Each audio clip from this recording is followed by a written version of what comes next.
Olá, tudo bem? Com toda essa discussão aí acerca do período do Enem, da data do Enem, se vai ser em dezembro, em janeiro, em maio, eu trouxe aqui um convidado que vai responder a gente aqui algumas perguntas, da opinião dele sobre isso. Olá, tudo bem, professor Ricardo? Olá, muito bom estar aqui com vocês, sem dúvida nenhuma. Eu queria saber o que o professor Ricardo acha sobre o adiamento da data do Enem. Influencia em alguma coisa, mexe em alguma coisa na programação de estudos? Bem, eu acho o seguinte, que independente da data do Enem, a gente tem que continuar estudando. Não tem que ficar preocupado se vai ser em dezembro, se vai ser em janeiro, se vai ser em maio.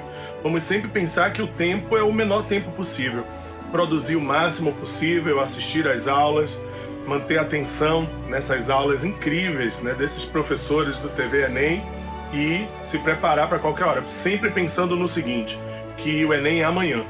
Se a gente pensar nisso, a gente, né, sem estresse, claro, mas se pensar assim, a gente vai com certeza alcançar o resultado que a gente tanto deseja.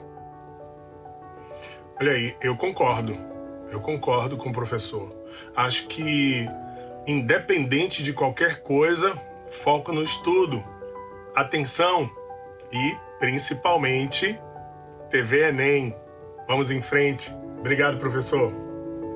Boa aula para vocês. Vamos lá.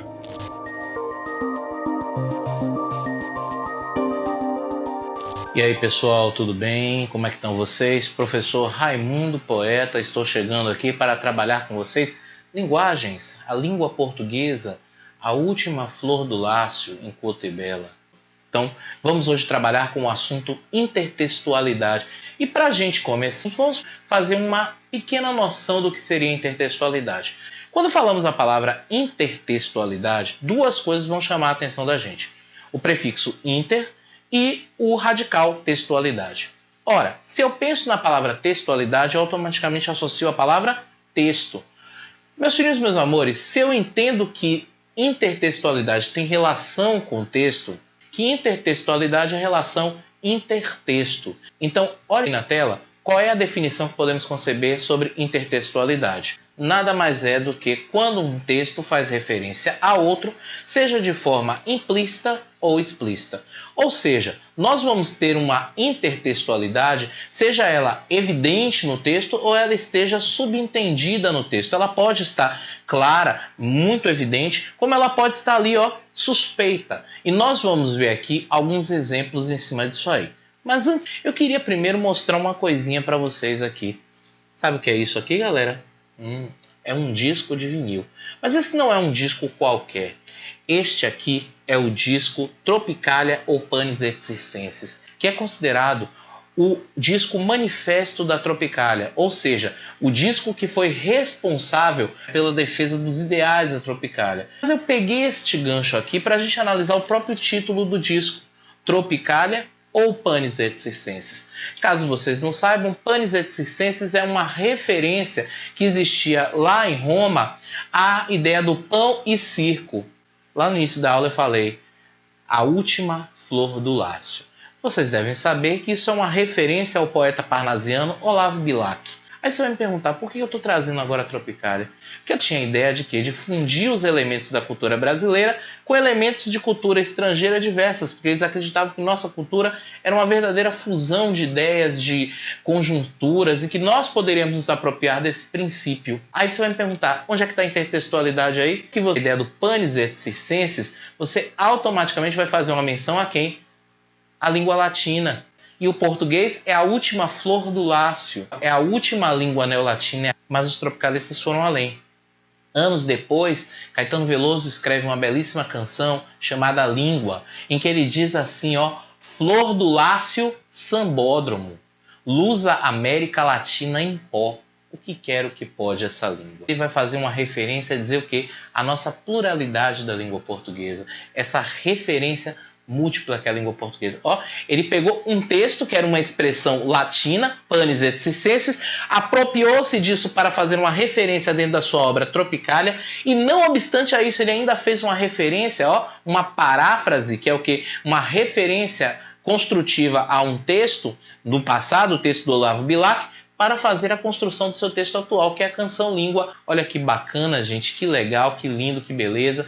Isso é você analisar uma intertextualidade. A gente vai ver aqui agora alguns exemplos, porque não é só a paráfrase que existe. Nós temos outros tipos também de intertextualidades. Por exemplo, nós temos a paródia, que é uma subversão do texto em um caráter cômico, irônico, ou seja, você atribui ao texto um caráter divertido, ridículo, crítico, né?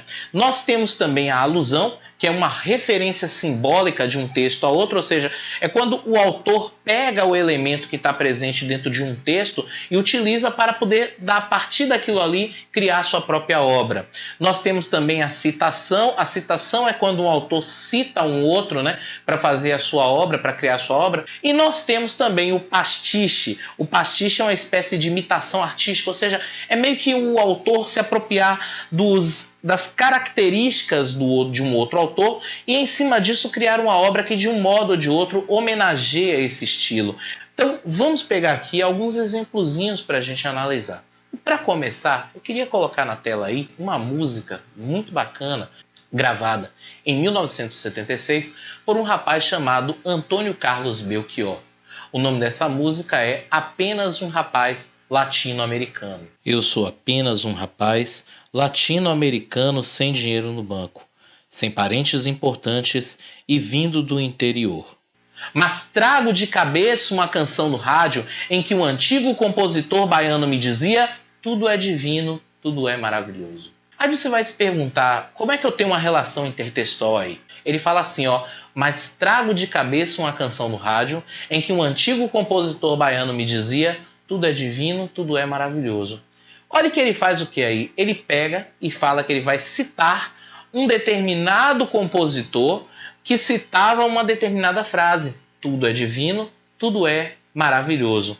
Nesse caso aí, nós temos uma citação a uma obra de Caetano Veloso e Gilberto Gil chamada Divino Maravilhoso, que foi gravada neste disco de Gal Costa, de 1969.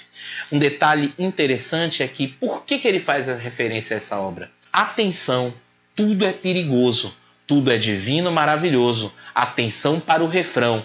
É preciso estar atento e forte, não temos tempo de temer a morte. Dentro daquela atmosfera cheia de problemas, de transtornos, de coisas ruins, nós precisamos, acima de qualquer coisa, aprender o quê? Que tudo é divino maravilhoso. Ou seja, uma forma de dizer que somos capazes de superar tudo aquilo ali. Divino, maravilhoso. Ou seja, não é pensar pelo lado ruim, pensar pelo lado bom. Quando o Belchior faz a referência a essa citação do antigo compositor baiano, Caetano e Gil, são dois compositores na realidade, é justamente para dizer o quê? Que apesar de ele ser um rapaz latino-americano, sem dinheiro no banco e sem parentes importantes e vindo do interior, ele tem que colocar que apesar de todas essas adversidades, ele é capaz de superá-las, é capaz de vencê-las, e isso é uma característica de quem acredita em si. Acredite em si.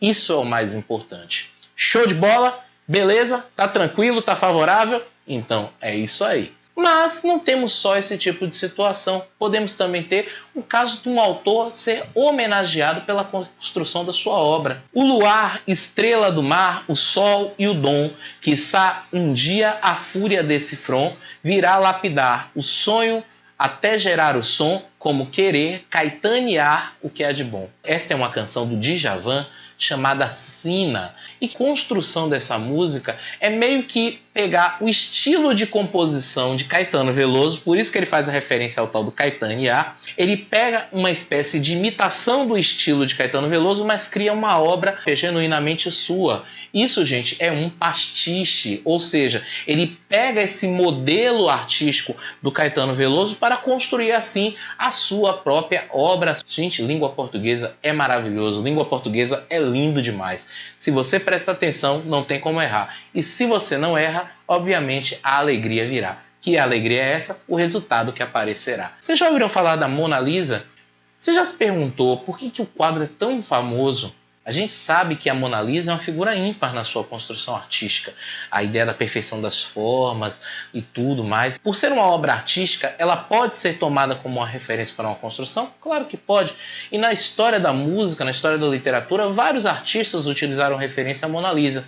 Um próximo da gente, já que a gente falou de Djavan e ele é muito parecido em seus estilos, é o Jorge Vercillo, que escreveu uma música que ele diz o seguinte: paralisa com seu olhar, Mona Lisa, seu quase rir ilumina tudo ao redor minha vida. Ai de mim, me conduza junto a você ou me usa pro seu prazer, me fascina, deusa com ar de menina. Olha quanta referência bacana a gente tem aí. Primeiro porque Mona Lisa, a gente sabe que o sorriso dela é um riso impreciso, né? Um quase riso, porque você não sabe dizer que riso é aquele, se é um riso irônico, se é um riso de felicidade, se é um riso triste. E por outro lado, você também tem aí uma referência bem legal, que é no sentido do olhar. Ó, paralisa com seu olhar, Mona Lisa. Eu não sei se vocês sabem, mas o olhar de Mona Lisa, ele hipnotiza. O olhar de Mona Lisa, ele deixa as pessoas assim, ó, seguindo. Para onde você vai, parece que o olhar está te acompanhando. É algo assim até assustador, né? Diferente, estranho. Ele está utilizando essa referência da obra para poder colocar dentro da construção do seu texto. Ele está utilizando uma estilização, né? A ideia da figura da deusa idealizada, a ideia do sorriso, a ideia do olhar. Vamos continuar falando da Mona Lisa. Você tem aqui a Mona Lisa e tem também essa propaganda. Essa propaganda, ela faz uma referência ao quê? A ideia justamente do quê? Da Mona Lisa. O que acontece? Ele utiliza a representação da Mona Lisa, mas faz de uma forma o quê? Irônica. E é uma forma assim debochada. Essa forma debochada, essa forma cômica, essa forma irônica é uma paródia, ou seja, ele parodiou o quadro da Mona Lisa, né, para poder fazer essa referência. Isso é comum, a Mona Lisa várias vezes ela é parodiada com personagens de quadrinhos, é parodiada em capas de disco. Paródia tem esse objetivo, pega uma obra e parodia esse estilo, parodia o conteúdo da obra, né? A gente conhece aí vários exemplos de filmes que são paródias. Então é isso aí, gente. Eu espero que vocês tenham gostado da aula, tá certo? Eu quero que vocês, acima de tudo, continuem os seus estudos, insistam, a gente se vê por aí, tá certo? Um forte abraço e até lá. Tchau!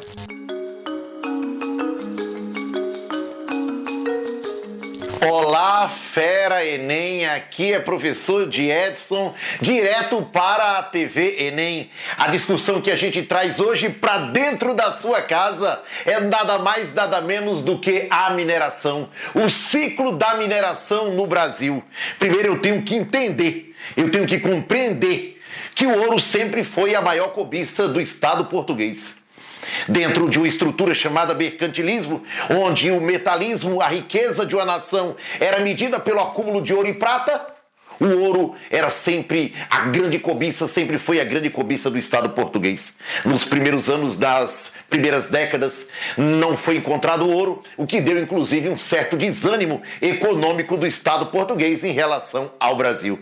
A gente fala da mineração e faça exatamente esse recorte quando nós temos a crise da cana-de-açúcar.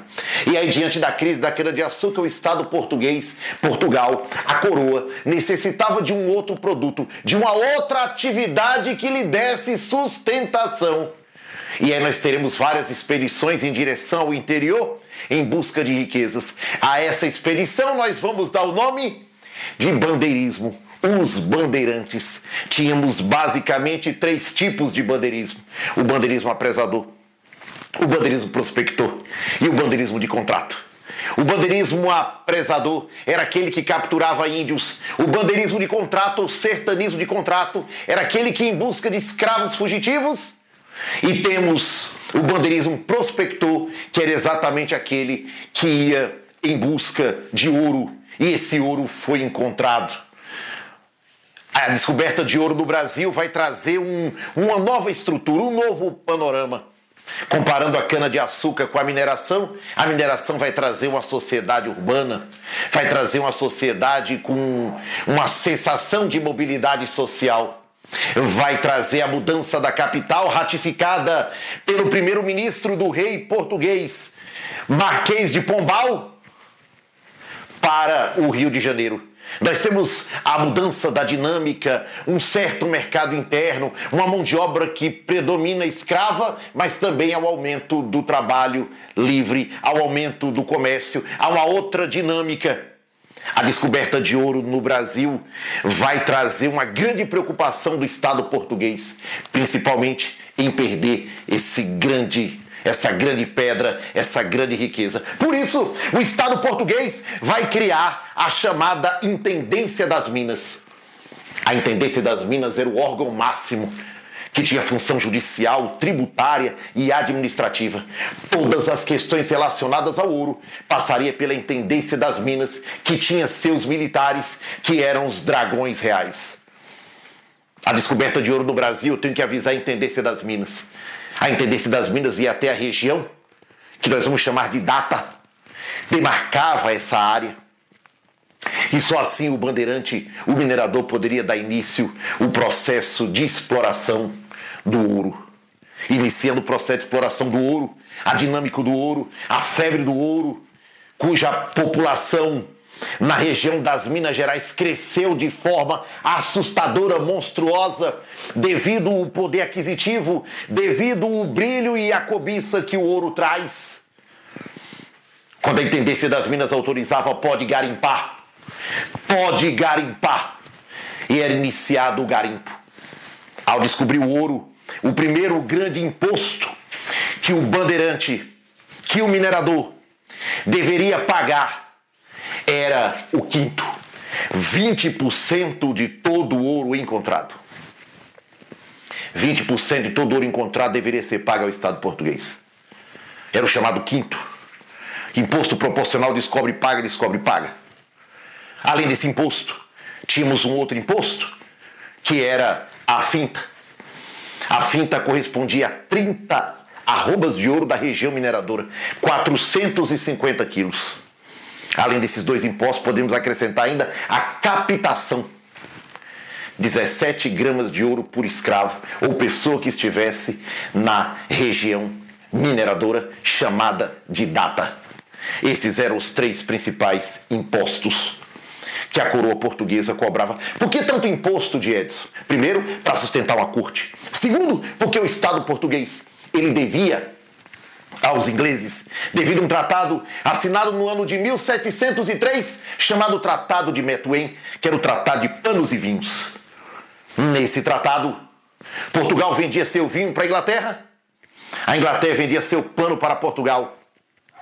Nesse vai e vem de tecido e vinho, Portugal comprava mais tecido e vendia menos vinho, tinha um déficit e esse déficit era pago com o ouro brasileiro. Por isso que tem uma frasezinha que diz: o ouro deixou buracos do Brasil, deixou igrejas em Portugal e deixou fábricas na Inglaterra. Então a pressão do governo português em torno dos impostos para que pudesse arcar com toda a sua estrutura econômica, financeira, fez com que o contrabando fosse enorme. O contrabando era enorme em relação ao ouro. E aí a coroa portuguesa, para evitar o contrabando, criou as chamadas casas de fundição. Agora, todo ouro encontrado deveria ser levado às casas de fundição.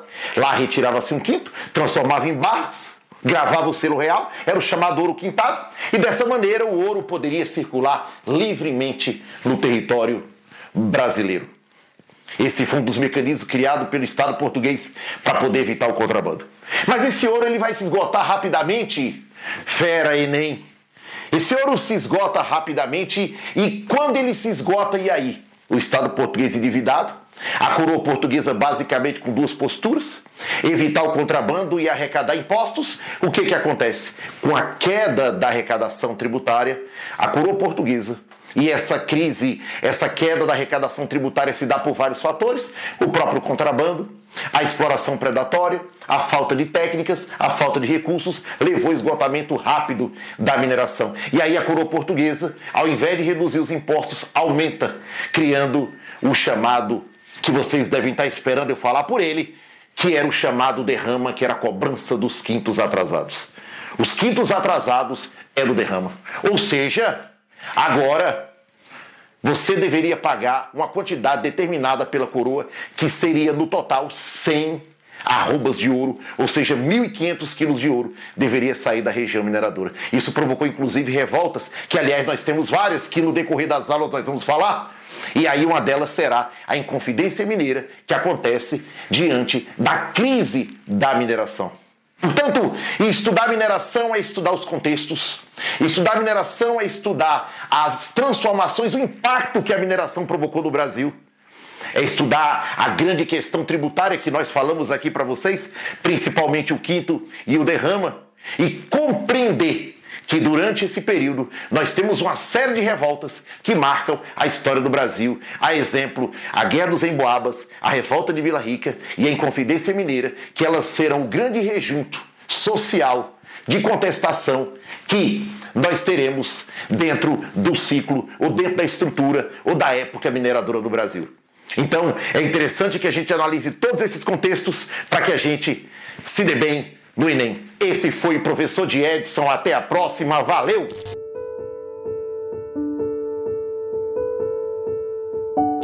Oi, gente, tudo bem? Meu nome é Marília Carvalho e hoje vou dar uma dica de cinema para vocês que fala sobre biologia, química e física. Massa, né? O nome do filme é Aniquilação. Ele conta a história de uma bióloga que é convidada a entrar numa área onde caiu um meteoro. E se criou uma bolha, que chama-se o brilho, e coisas inesperadas acontecem lá dentro. E querem, as pessoas, o Estado, os militares, querem descobrir o que está acontecendo lá. Ela é convidada, junto com mais outras 4 mulheres, a descobrir o que está acontecendo lá. Quando elas entram, tem uma biosfera, espero estar falando a palavra certa, com mutações genéticas, uma natureza completamente modificada. E aí elas vão descobrindo que mutações estão acontecendo lá. Então a gravidade não age da forma como a gente está acostumada, o tempo passa diferente. Tem um jacaré que ele tem dente de tubarão, então a gente já pensa em quê? Mutação, em darwinismo, porque os seres que estão se acostumando, estão se adaptando, eles conseguem viver naquela atmosfera. Transmissão de informações genéticas, já que um tubarão se junta com um jacaré e vira um novo ser. Eles questionam também questões sobre religião e ciência. Aquilo é uma questão religiosa ou é uma questão científica? E uma coisa que me tocou muito é que eles falam sobre a autodestruição, que o próprio envelhecimento do corpo é um erro genético. Enfim, tem muita coisa interessante para você questionar e até para você pensar em coisas psicológicas sobre o filme, e tenho certeza que vai te ajudar bastante a responder aquelas questões naquele dia especial que é o Enem. Um beijo e até a próxima dica!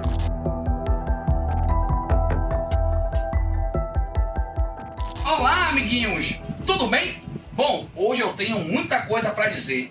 Então vamos direto ao ponto, portanto foca na aula. O nosso bate-papo hoje, Reino Animalia. Os animais surgiram a partir de uma organização colonial, de um grupo de organismos flagelados, chamados de coanoflagelados. E que eram coanoflagelados? Eram protozoários, tá? Essa organização colonial tornou-se tão dependente uma da outra, que agora a colônia se tornou um organismo só. E esse organismo deu origem aos animais. Qual é a prova que nós temos disso? Quando nós olhamos lá para os poríferas, as esponjas, Bob Esponja, ele apresenta um grupo de células especializadas na captura de alimentos chamado de coanócito, tá? Que tem um aspecto igualzinho aos coanoflagelados. Uma coisa interessante é que os animais são multicelulares, as suas células são eucarióticas, núcleo com DNA dentro dele, uma diversidade de organelas. Além disso, essa célula não apresenta parede celular, como nos fungos, como nas bactérias, como nos vegetais. Além disso, esse organismo não realiza a conversão de energia, que é a fotossíntese. Por que não faz isso? Porque ele não apresenta cloroplasto. E aí, Wellen, o que eu tenho que saber mais? Aqui no Reino Animalia existe uma característica chamada de simetria, que é quando você corta o animal, tá? Você pode cortar ele em múltiplos pedaços iguais ou em 2 pedaços iguais. Quando a gente fala em 2 pedaços, simetria bilateral. Em múltiplos pedaços, simetria radial. E por que é importante saber disso? Porque quando a gente sabe o tipo de simetria, eu sei o hábito de vida. Por exemplo, animais que têm simetria radial, eles são basicamente sésseis ou apresentam muito pouca capacidade locomotora. Já os organismos que apresentam simetria bilateral, como nós, ó, o que acontece? Nós temos a capacidade de locomoção. Nós se locomovemos no ambiente, tá? Nós nos locomovemos no ambiente. Então isso é importante, tá? Saber. Mas quem são os grupos de animais? Bom, são 9. Vamos contar? Porífera, quinidário, platelminto, nematelminto, molusca, anélida, artrópoda, equinodermas e cordados.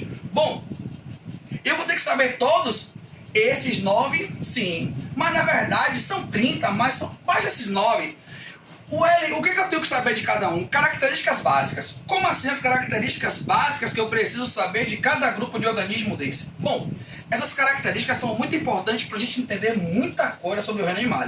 Quando a gente olha, por exemplo, para os poríferas são as esponjas, são os organismos basais. Eles não apresentam simetria, são sésseis. E por que são chamados de animais? Porque eles apresentam algumas características presentes em todos os organismos animais, que é, por exemplo, tecido epitelial, tecido conjuntivo. Mas esse organismo, ele não tem sistema nervoso, não tem sistema digestório, não tem sistema respiratório, não tem nada. Sabe por quê? Porque ele não sofre um evento chamado de gastrulação na sua fase embrionária. É a gastrulação que vai fazer, que vai realizar o aparecimento dos tecidos embrionários, que vão dar origem ao tecido nervoso, tecido cardíaco, digestório, que vai futuramente dar origem a órgãos e sistemas. Mas, quando a gente já olha para os quinidários, que são as águas-vivas, os corais, esse grupo é chamado de diblástico. Por quê? A sua gastrulação, ó, já apresenta a gastrulação. A gastrulação nele origina 2 tecidos, que é a endoderme, que é o interno, e a ectoderme, que é o externo. Esses 2 tecidos favorecem o aparecimento de um sistema nervoso primitivo, um sistema muscular primitivo e um sistema digestório primitivo. Nesse caso, incompleto, porque tem apenas uma boca. Uma saída que funciona como boca e ânus. Mas, passando pelos quinidários, a gente vai ter agora um grupo chamado de bilatéria. O que é bilatéria? Simetria bilateral. E é um grupo triblástico, ou seja, todos os grupos agora apresentam pelo menos 3 floreiros embrionários, que são a ectoderme, a mesoderme e a endoderme. Começando pelos platelmintos. E platelminto tem 3 grupinhos aqui que são bem interessantes. Os tubelária, que são as planárias, que são de vida livre. Os trimátodas, que é importante você saber que é o causador da extossomose, que é aquele verme chamado Schistossoma massoni, tá? E os cestodas. Quem são os cestodas? A tênia. A tênia sório, típica do porco, que apresenta um ganchinho, e a tênia saginata, que é a do boi. É bom analisar esses 2 parasitas porque eles caem bastante nas provas, ok? Passando pelos platelmintos, que são os platelmintos, um detalhe, eles são conhecidos como vermes achatados dorsoventralmente, porque apesar de ser triblástico, apesar de ter mesoderme, não apresenta uma cavidade chamada de celoma, que é uma cavidade que vai comportar os órgãos internos. Os platelmintos não têm. Já os nematelmintos, que é a lombriga, por exemplo, já apresentam uma cavidade. Mas essa cavidade ainda não é chamada de celoma, é chamada de pseudoceloma, porque apesar da cavidade estar presente, ela não é revestida por mesoderme. Quando a gente passa pelos nematelmintos, chegamos aqui aos moluscas. Quem são os moluscas?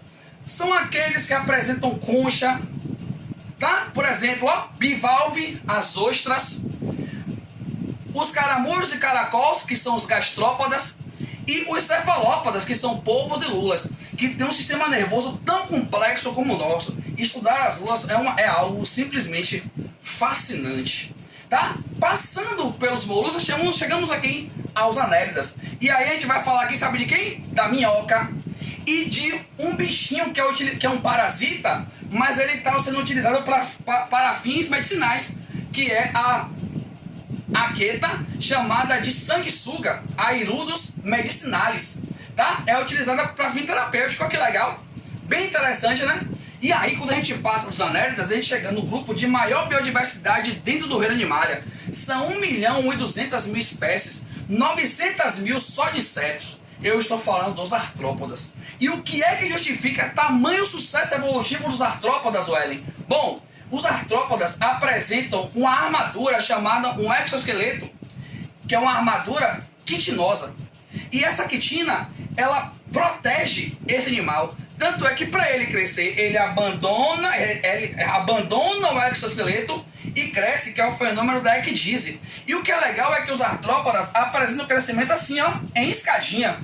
Quando você vê um animal na prova, um crescimento em escadinha, vá por mim, é uma artrópoda. Pode ser um inseto, pode ser um aracnídeo, que é uma aranha, um carrapato, um escorpião, pode ser uma lacraia, tá? Pode ser um caranguejo, um camarão, porque todos eles são artrópodas. E aí, ó, quando a gente passa pelos artrópodas, a gente chega nos equinodermas. Qual é o detalhe? Os organismos que eu falei até aqui, que foram molusca, anélida, artrópoda, nematelminto, desculpe que eu não citei, esses organismos são conhecidos como protostômios.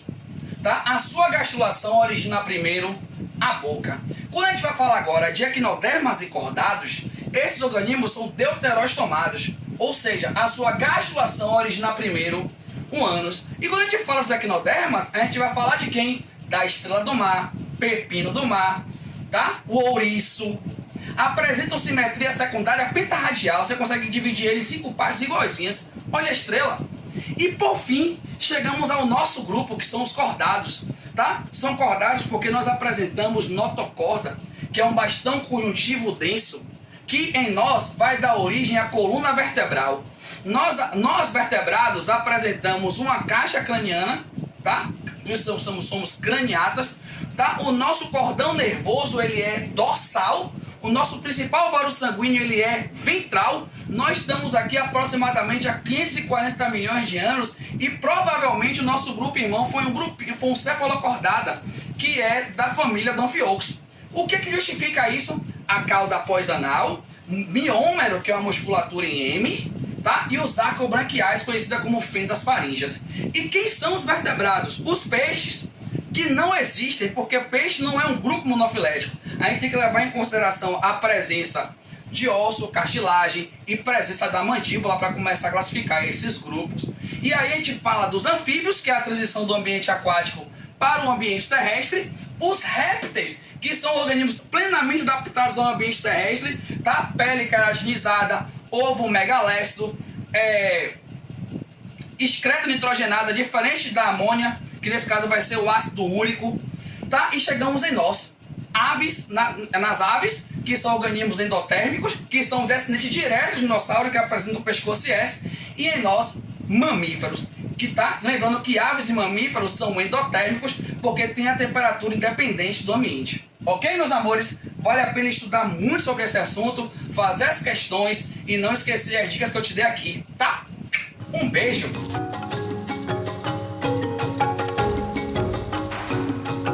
E aí galera, tudo bem com vocês?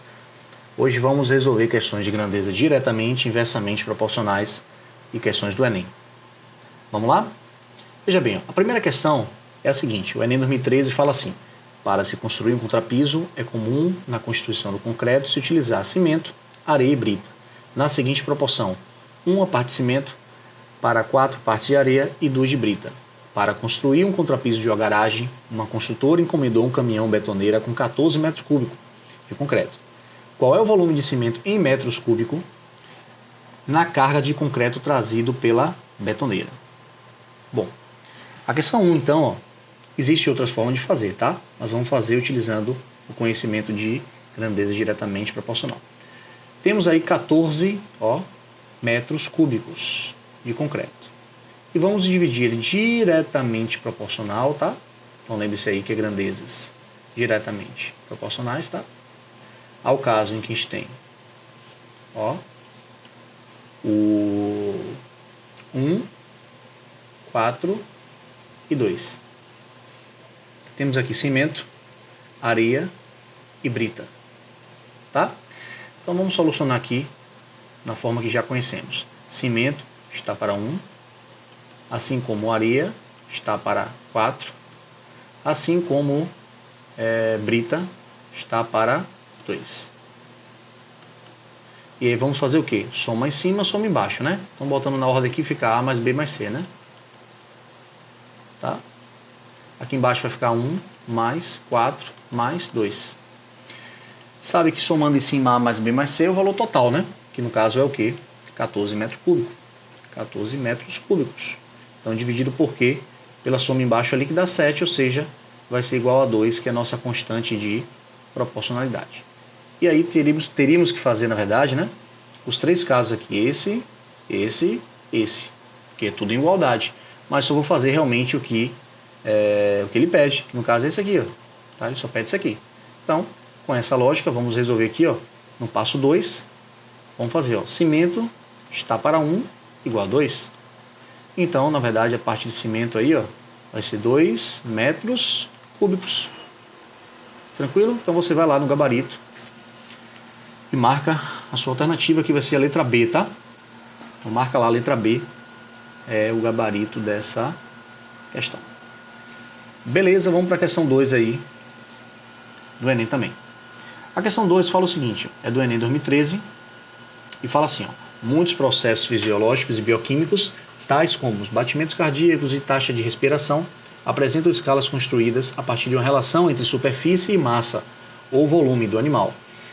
Uma dessas escalas, por exemplo, considera que o cubo da área, que ele chama de S, de um mamífero é proporcional, no caso é diretamente proporcional, ao quadrado de sua massa m. Isso é equivalente a dizer que para um constante que seja maior que zero, a área S pode ser escrita em função de m por meio de expressão. Se você olhar todo mundo aí, ó, tá o S isolado, e você tem o K e o M no segundo membro da equação, do lado direito. Tá? Então, bora montar aí essa expressão. É K ao cubo, né? O S ao cubo e M ao quadrado. Então vamos lá. Ó. A ideia basicamente, inicialmente, é assim. Ó. Temos aqui ó, S ao cubo é igual a constante, né?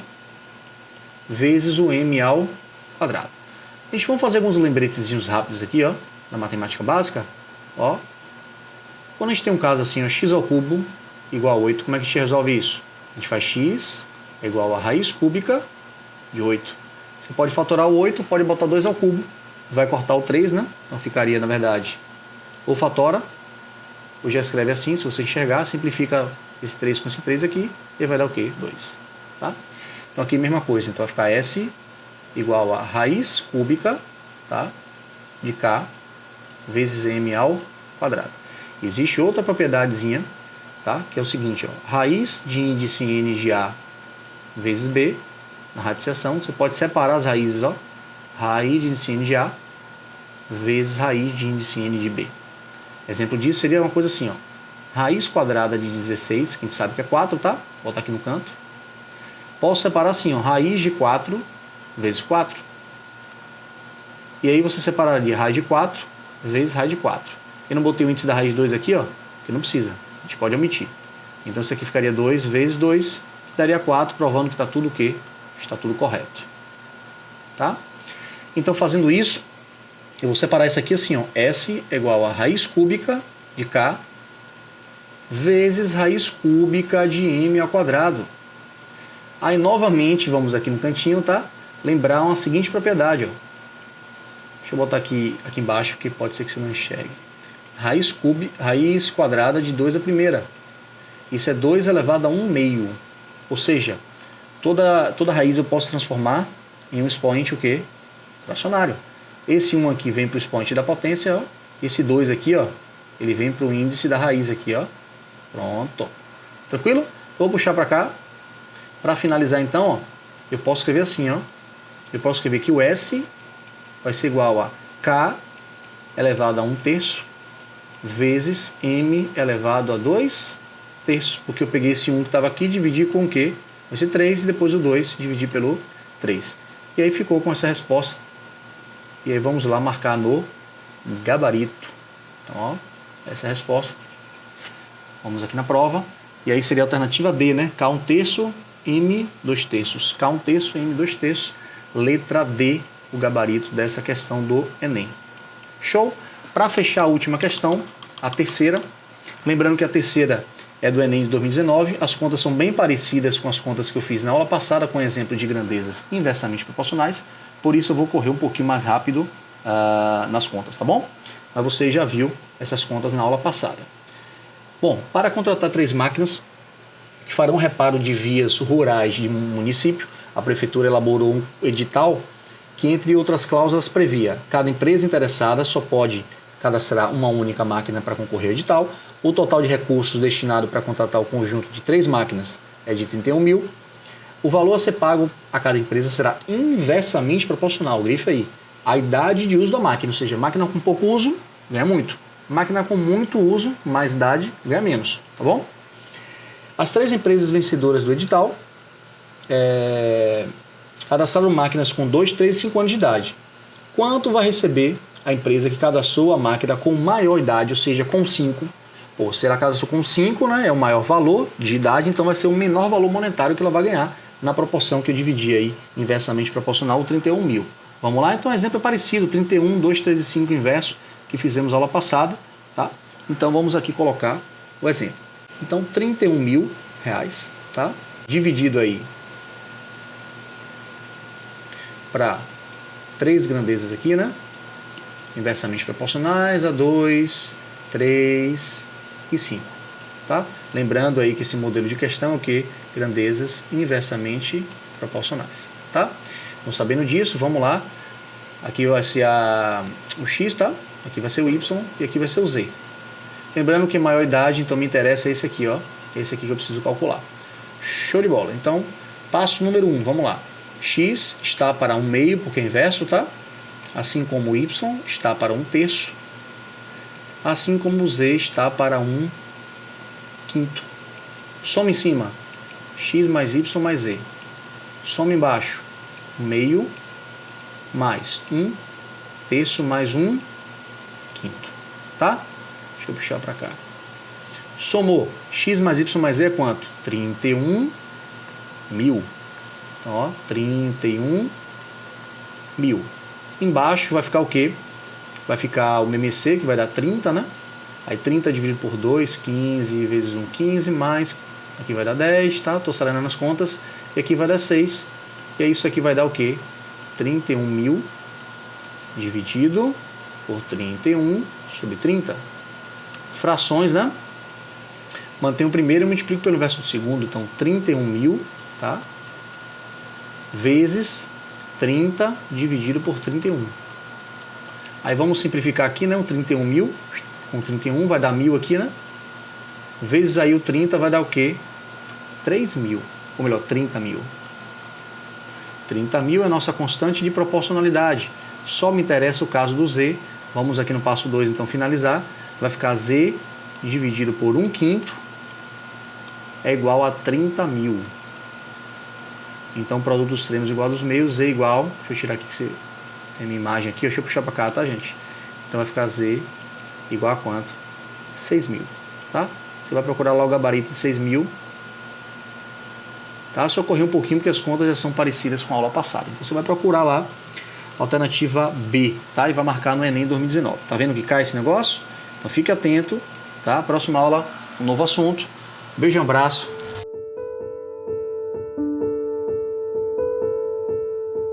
Fala, galera! Tudo bem com vocês? Já me conhecem, eu sou Manuela Carvalho, fisioterapeuta, e eu tô aqui para dar dica na prática para vocês trabalhar o corpo de vocês e melhorar a sua postura para essa maratona aí que vocês estão passando. Já fizeram exercício cardiorrespiratório, agora vamos trabalhar nossa postura.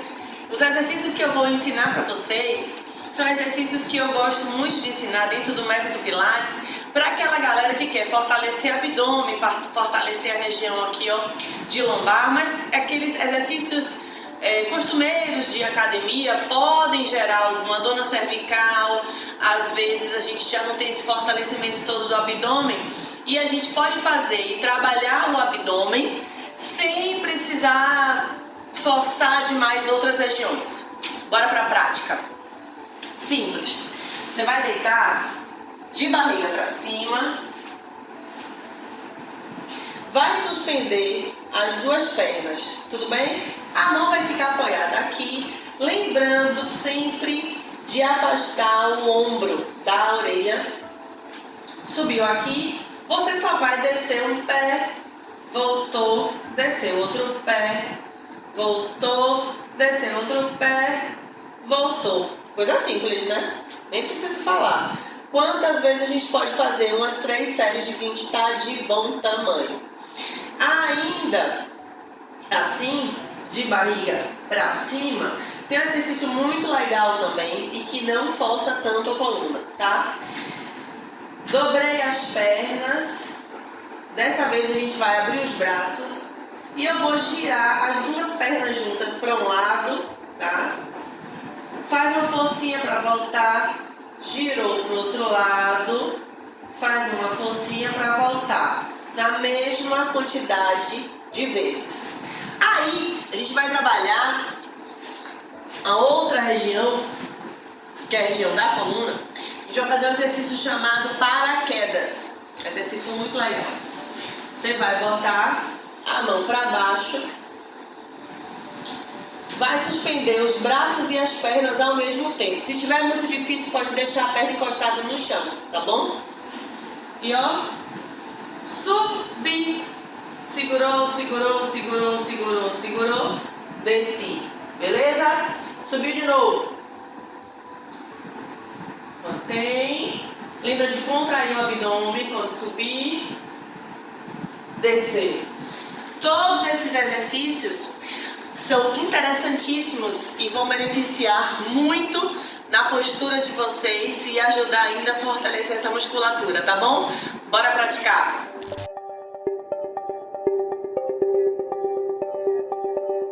Beleza, galera? Tudo bom? Meu nome é Kerson, professor de Física. Estou mais uma vez aqui com vocês para dar continuidade ao nosso estudo remoto. Hoje nós vamos dar continuidade à hidrostática. Nós vimos na aula 1 pressão, densidade e pressão atmosférica e hoje nós iremos ver o término do assunto. Hoje, em hidrostática, aula 2, nós vamos começar falando a pressão que o líquido exerce sobre um corpo. Aqui nós temos um recipiente com um líquido qualquer, com um fluido qualquer, e um ponto A. Da superfície do líquido até o ponto A, eu tenho uma altura H. Então, para nós calcularmos a pressão exercida sobre esse ponto A, nós vamos utilizar a seguinte expressão, dGH. Perceba que pressão é força sobre área. Eu não vou derivar essa equação para vocês. Eu já coloquei ela aqui já derivadazinha, tudo sem problema nenhum. Quem é esse D? D é a densidade. Perceba que aqui é um líquido, é um fluido homogêneo. Então nós não vamos ter mais de uma densidade. G é a aceleração da gravidade e H é a altura, ou seja, é a profundidade que esse corpo se encontra. Nós vamos utilizar H porque nós vamos medir a altura da coluna desse líquido. Princípio de Stevin. O que é que Stevin vem falar para a gente? Ele vem dar a variação da pressão entre dois pontos. Eu coloquei aqui um ponto A, uma altura A, certo? Até a superfície, e um ponto B da altura B. Perceba também que nós estamos falando de um fluido onde a densidade dele é a mesma, porque eu estou falando de um fluido homogêneo. Então as densidades e a aceleração da gravidade não vai depender da altura. Eu estou no mesmo fluido. Então a variação, toda vez que a gente vai falar de variação, eu vou pegar final menos inicial. Ou seja, pressão de B, que é a maior pressão, menos a pressão de A. Onde densidade e aceleração da gravidade vai ser comum os dois. Então eu coloquei em evidência aqui e coloquei a altura de B menos a altura de A. Então o princípio de Stevin, ele vai falar da variação da pressão entre dois pontos. Pressão absoluta. A pressão absoluta, ela tem a ver com o aumento da pressão em uma determinada substância, tomando como base que acima do fluido eu ainda tenho a pressão atmosférica, que é representada como PO. Então eu tenho a pressão do líquido em um determinado ponto e tenho sobre esse líquido a pressão atmosférica.